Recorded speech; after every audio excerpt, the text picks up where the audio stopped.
नमस्कार साथियों, मैं अनिल दादिज, assistant professor in zoology, SK government girls college Sikar. आज के वीडियो में हम बात करेंगे जूलॉजी के तीसरे paper gametes and developmental biology में हिस्टोरिकल रिव्यू नामक टॉपिक के बारे में।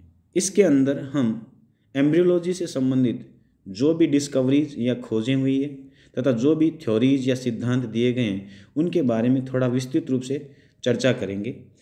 यदि हम ये कहें कि एम्ब्रियोलॉजी से संबंधित जो वैज्ञानिक दृष्टिकोण आए वो स्लाइडेन व स्वान के द्वारा प्रस्तुत की गई सेल थ्योरी के बाद आए, उससे पहले जो भी सिद्धांत दिए गए वो सिद्धांत त्रुटिपूर्ण और भ्रामक थे और कुछ हद तक हम कह सकते हैं कि बेतुके सिद्धांत है वो दिए गए।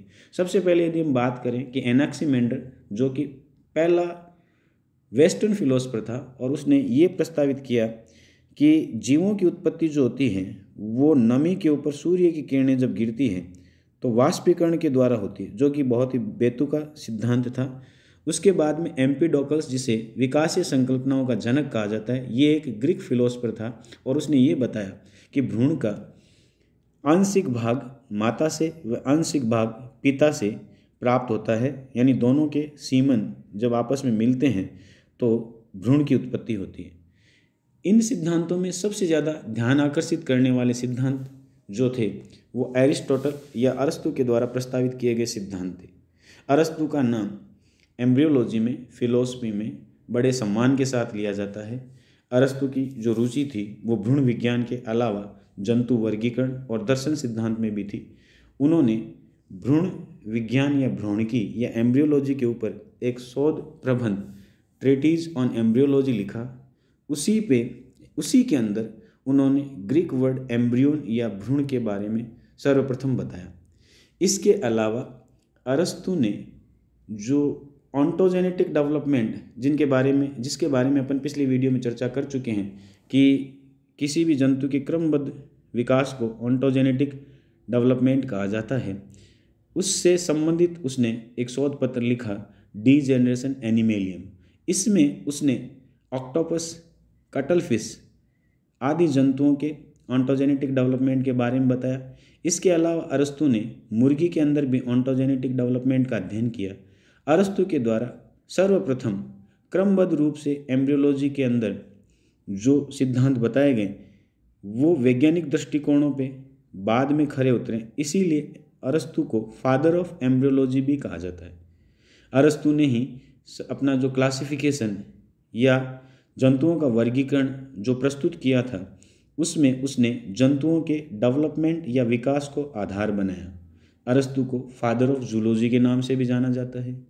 अरस्तु के बाद जिन वैज्ञानिकों ने कुछ महत्वपूर्ण खोजें की या कुछ महत्वपूर्ण सिद्धांत दिए उसमें हार्वे और मेलपिगी का नाम है। इन्होंने मुर्गी के विकास की विभिन्न अवस्थाओं के ऊपर प्रकाश डाला। इसके अलावा यहाँ पर ग्रेफ का नाम भी सम्मान के साथ लिया जाता है। उन्होंने अंडाशय के अंदर मानव अंडे के बारे में बताया और अंडा या एग शब्द उन्होंने दिया।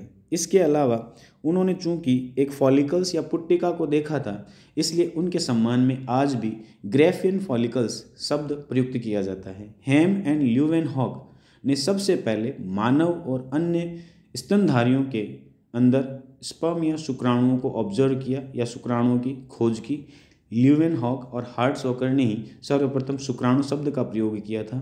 इसके अलावा स्वाममर्डेम ने सबसे पहले मेंढक के अंडे के अंदर क्लीवेज या विदलन को देखा। चार्ल्स बोनेट का नाम भी यहाँ सम्मान के साथ लिया जाता है क्योंकि उन्होंने पार्थिनोजेनेसिस के बारे में सबसे पहले बताया तथा शब्द पार्थिनोजेनेसिस उनके द्वारा दिया गया।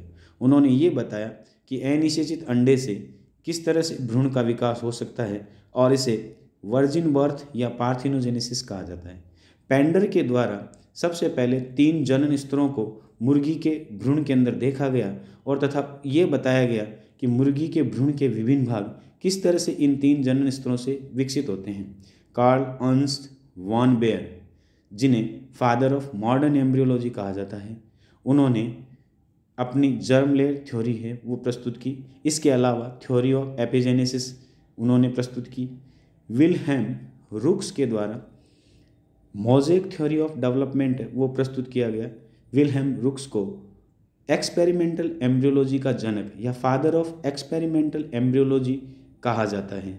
उन्होंने ये बताया कि अंडे के विभिन्न भागों का भविष्य पहले से निर्धारित हो जाता है। यदि इनमें से किसी भाग को हटा दिया जाए तो भ्रूण में आगे चलकर उस संरचना का विकास नहीं होता जो हटाए गए संरचना से या हटाए गए भाग से बनने वाली थी। इसके अंदर हमें सबसे ज़्यादा फोकस करने की ज़रूरत है तो अरस्तु के बारे में है, जिन्हें फादर ऑफ एम्ब्रियोलॉजी कहा जाता है। इसके अलावा फादर ऑफ मॉडर्न एम्ब्रियोलॉजी जो कहा जाता है वो वॉन बेयर को कहा जाता है। फादर ऑफ एक्सपेरिमेंटल एम्ब्रियोलॉजी जो कहा जाता है वो विल्हेम रुक्स को कहा जाता है। इनके बारे में हमें ध्यान रखना है।